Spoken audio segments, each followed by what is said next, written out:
시청자 여러분 안녕하십니까? VOA 모닝뉴스 시작합니다. 북한의 인도주의 지원을 제공하는 국제기구들과 비정부 기구들이 북한의 연이은 대륙간 탄도미사일 ICBM 시험에도 아무런 비판 없이 침묵을 지키고 있습니다. 전문가들은 북한의 눈치를 보느라 공개적 비판을 자제하는 것이 이들 단체들의 암묵적 합의라면서 가능한 방법으로 목소리를 내야 한다고 지적했습니다. 첫 소식 조은정 기자가 보도합니다.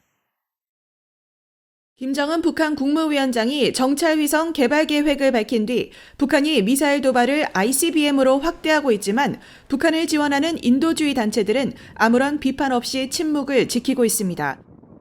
국제적십자위원회 대변인은 17일 북한 정권이 식량과 의약품 등 주민복지에 쓸 자금으로 ICBM 개발에 나서는 데 대한 의견을 묻는 VOA의 질문에 즉답 대신 현재 북한 내 활동은 중단됐고 상황이 허락하면 재개할 준비가 돼 있다는 활동 계획만 밝혔습니다. 유엔 아동기금 유니세프는 코로나 상황에도 불구하고 북한에서 인도주의적 관여를 계속 이행하고 있다며 기술적 지원 제공과 종합적 모니터링을 위해 모든 요원들의 조속한 북한 복귀를 강력히 촉구한다는 답변을 보내왔습니다. 또 북한에서 협동농장을 운영하며 농업기술을 전수하는 미국 친후봉사회는 오히려 미국을 비판하면서 북한 전체 인구 수보다 많은 사람들이 식량 부족을 겪고 있는데도 미국은 계속해서 군비를 확대하고 있다고 주장했습니다. 이에 대해 미국 정부에서 수십 년간 북한 경제를 분석했던 윌리엄 브라운 메릴랜드대 교수는 북한 정부의 허가를 받아야 하는 인도주의 단체들이 북한 정권에 대해 비판적으로 말하길 매우 꺼린다면서 친후봉사회의 주장을 반박했습니다. To compare North Korean lack of food with American lack of food is just so amazingly ridiculous, right? I mean, yeah, I'm sure there are people in America who have some food issues, but it's so totally different than in North Korea. 미국 외교협회의 스콧 스나이더 미한정책국장도 대북 인도주의 단체들이 북한 정권을 비판하지 않는 것은 그동안 이어진 암묵적 합의라고 지적하고 이들 지원단체들이 북한에 대한 분석 대신 홍보 활동에만 열을 올리고 있다고 지적했습니다.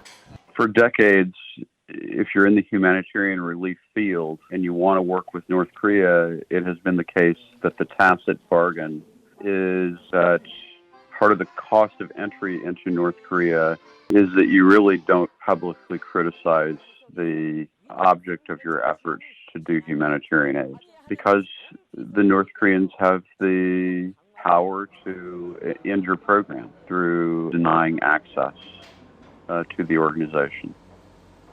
에반스 리비어 전 국무부 동아태 담당 수석 부차관보도 인도주의 기구들과 구호단체들은 북한 내부에서 활동할 때 북한의 방해와 규제로 큰 타격을 입는다면서 아슬아슬한 줄타기를 할 수밖에 없다고 평가했습니다.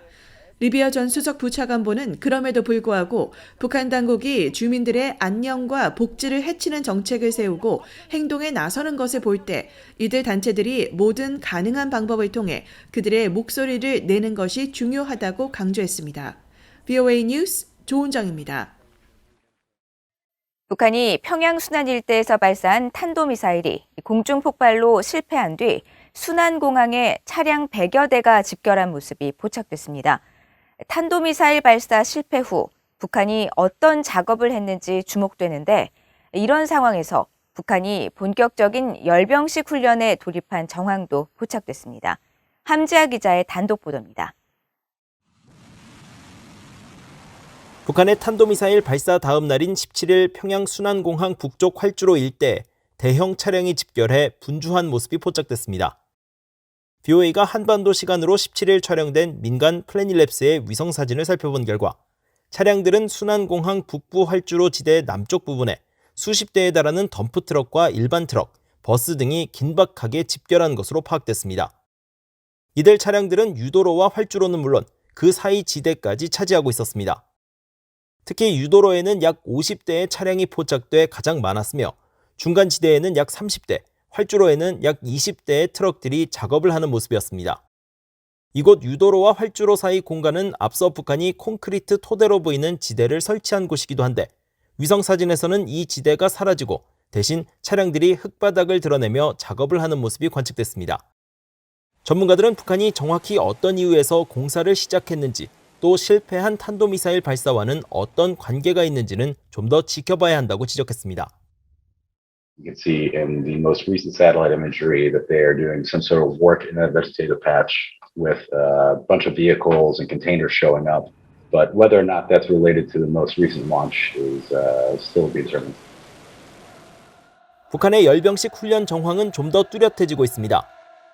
열병식 훈련장을 촬영한 최근 위성 사진들을 살펴보면 북한 병력들이 만들어낸 정사각형 대열 20여 개가 포착됐으며 이들 병력들은 훈련장 중심부와 각 도로에 도열하거나 분열하는 모습을 보이고 있습니다.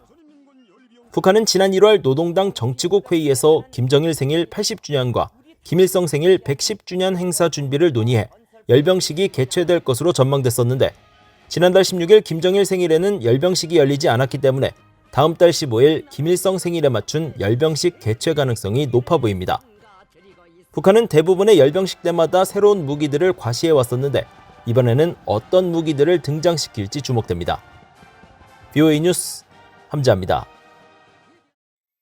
북한은 올해도 핵과 미사일 개발과 군사 현대화를 지속하면서 이를 통해 대미 협상력을 제고하려고 할 것이라고 스콧 베리어 미국 국방정보국 DIA 국장이 밝혔습니다. 베리어 국장은 17일 미국 하원 군사위원회 청문회 출석에 앞서 제출한 서면 보고서를 통해 북한의 지속되는 위협을 지적하고 북한은 미국과 동맹국들의 중대한 도전으로 남아있다고 밝히고 핵과 생화학 무기를 운반할 수 있는 미사일과 대규모 재래식 병력으로 미군과 동맹군들을 위험에 빠지게 할 수 있는 능력을 갖고 있다고 진단했습니다. 그러면서 북한 김정은 국무위원장은 정권 유지를 위해 파괴력과 사정거리가 확장된 군사적 역량 강화에 집중하고 있다며 특히 미국과 인도태평양 영내 동맹국들의 이익을 저해하고 미국 본토를 타격할 수 있는 미사일 병력을 현대화하고 있다고 평가했습니다. 베리어 국장은 북한 지도부가 전략적인 핵과 미사일 억지력을 확장하는 것이 정권 안보를 보장하고 강압적 군사 위협과 행동에 필수적인 것으로 판단하고 있는 것으로 보인다면서 북한은 전략적 억지 강화와 미얀 동맹의 군사적 역량에 대한 대응을 강화하면서 올해도 핵과 미사일, 군사적 현대화 노력을 지속할 것으로 본다고 밝혔습니다. 프랑스 정부가 북한의 해상 불법 환적 등 유엔 안보리 대북 제재 위반 행위를 단속하기 위해 감시 활동을 펼쳤다고 일본 외무성이 밝혔습니다. 일본 외무성은 18일 보도자료를 통해 프랑스 해군 프리기탐 방데미에르호가 이달 중순 동중국해 등 일본 주변 해역에서 유엔 안보리 결의에 의해 금지된 북한의 선박간 환적 등 불법적인 해상 활동을 경계 또 감시하는 작전을 벌였다고 밝혔습니다.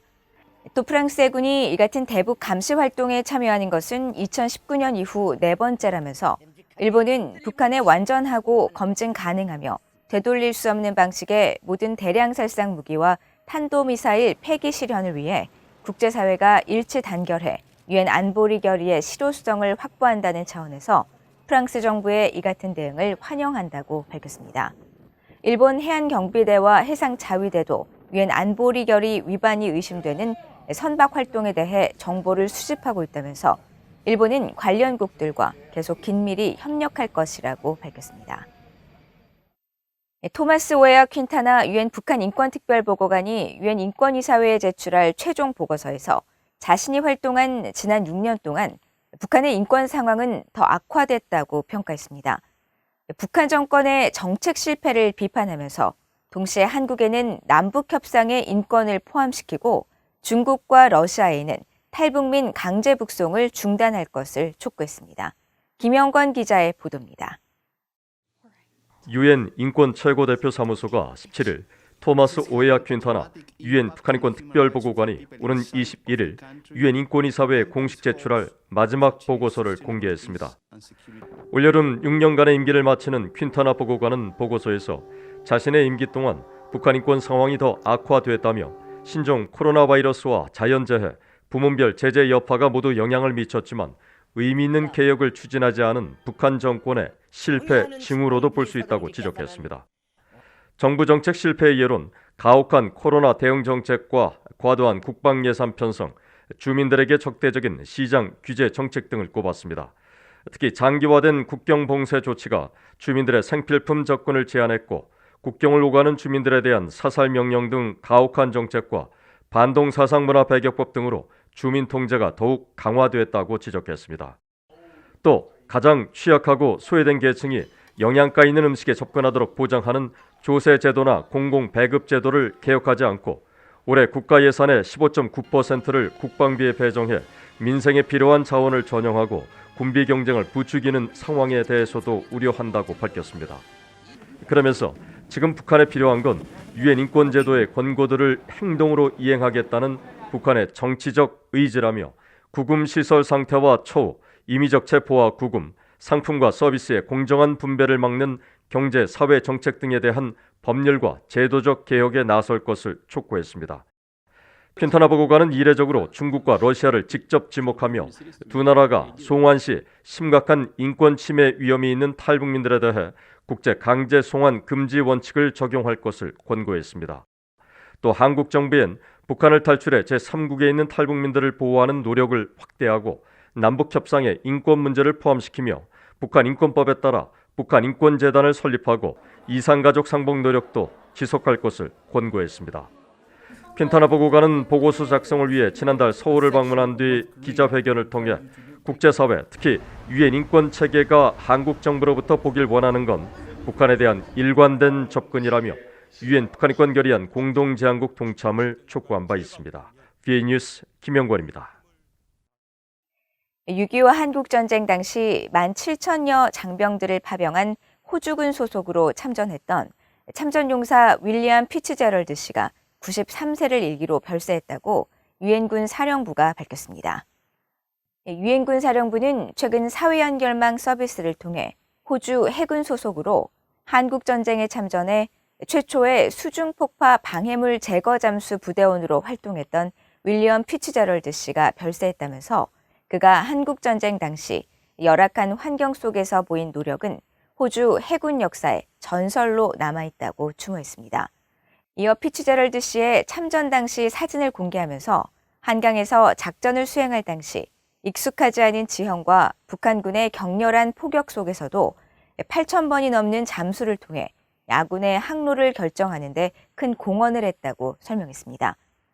제2차 세계대전과 한국전쟁에 참전한 피츠제럴드 씨는 한국에서의 경험을 바탕으로 전쟁 후 호주 해군에서 잠수사 양성 임무를 맡아 수석 교관을 역임했으며 호주 해군으로 37년간 복무하면서 국제 평화를 위해 큰 공헌을 했다고 호주 언론들이 전했습니다. 이상으로 VOA 모닝뉴스를 모두 마칩니다. 시청해주신 여러분 고맙습니다.